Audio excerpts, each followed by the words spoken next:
think marketing communications is an area that's really enjoyable. It's very relevant. It's fun. It's interesting to learn about how we come across as marketers, and then to learn also about how messages are crafted to us as consumers so that we're wiser in making decisions about not only our purchases, but just in general, our activities and our behaviors in the business environment and beyond.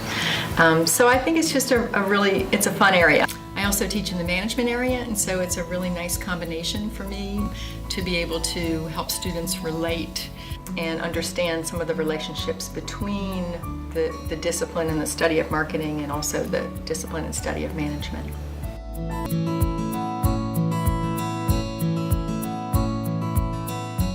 So within the business major, we have different emphasis areas. And so all students do a very similar core, but then in addition to that, there are some specific courses designated for each of the emphasis areas. And so there's an emphasis in management, an emphasis in marketing, an emphasis in entrepreneurship, a human resource management emphasis, a women's leadership emphasis, which is our newest one, and then also sustainability. So those are our 6 specific areas. Okay, well, that's easy for me. I love getting to know students on a personal basis. I also like being able to group students together within the classroom into smaller kind of subgroups, because I think that they open up to each other in that way. And so when I teach, part of the class is done kind of with the whole group, which often is anywhere from 15 to 30 students for the most part, most of the classes I teach. But within that, we usually break into groups of 3 to 5 for various activities during the class. And then I get to circulate around and hear a little bit more from the small groups and also have some one-on-one conversations. So I really enjoy being able to facilitate a class as opposed to lecture. That is very much more of my style, is facilitating the class, figuring out ways to do activities to kind of drive home the point of the material that we're covering. And so I really enjoy that. And then I enjoy getting to know the students outside of the classroom as well. So if you have a class of 15 to 30 students, it's much easier to remember names and faces and really get to know people than if you've got a class of 60, 70, or 100 students. That's a lot of students.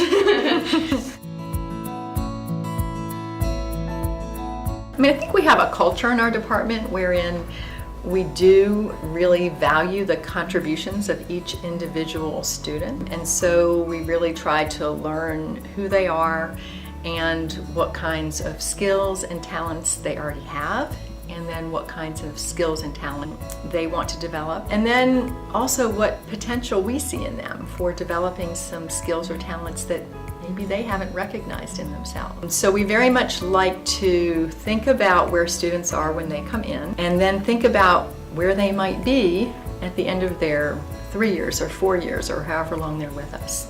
And so I think that we do have kind of a nurturing mindset, and then also just helping students who already have high potential to figure out how they can exercise that, and then how they want to make impact in the world while they're at Mary Baldwin, and then once they leave Mary Baldwin.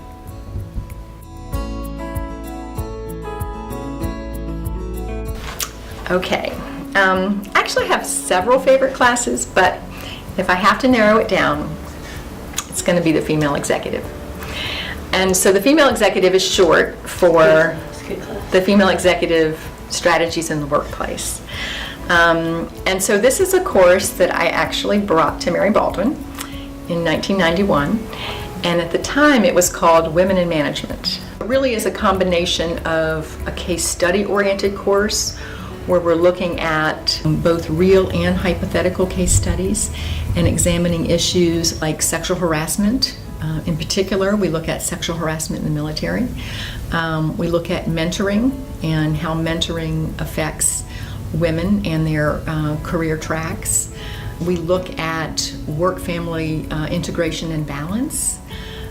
We look at promotability and what makes a woman or anybody desirable for promotion. and moving ahead in their career. And then the other part of the course is very much students learning how to navigate through the maze of presenting themselves in the best possible light so that they can move ahead in their careers. And so I have a book in particular that deals with teaching people to network, teaching them the value of having a mentor, teaching them to take risks, talking about negotiation and learning to negotiate as being very important for women. And so it really is a combination of a case study approach and tips and strategies for women to learn to progress. And actually we have men in the course as well, in the adult degree program for the most part.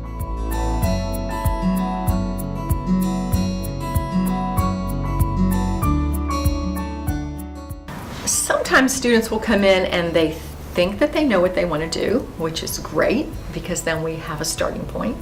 And so we can talk about their ideas. I can listen to what they say and then be a very active listener in terms of encouraging them to expand on things, to articulate exactly what it is that they're seeing for themselves. And then hopefully I may be able to offer some advice or give them names of people that they can perhaps network with in order to move ahead with their plans.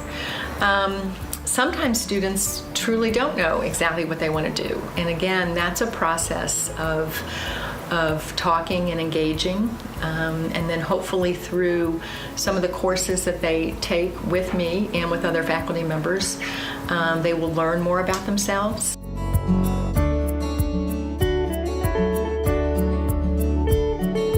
My hope is that students will have had a variety of different kinds of coursework while at Mary Baldwin, many different subject areas, topic areas, and that they will have gained some insight into many of these areas and gained some skills. My ultimate hope is that students are able to start on a journey of finding very meaningful work after they leave Mary Baldwin throughout various stages of their career.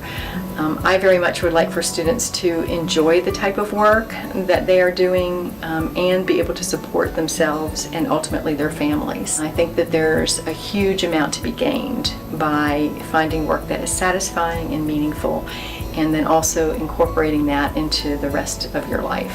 And so that's my hope. That's my hope. I hope that students will come here and help us to help them explore and then leave and return from time to time and build the kind of life that they will be pleased with over the years.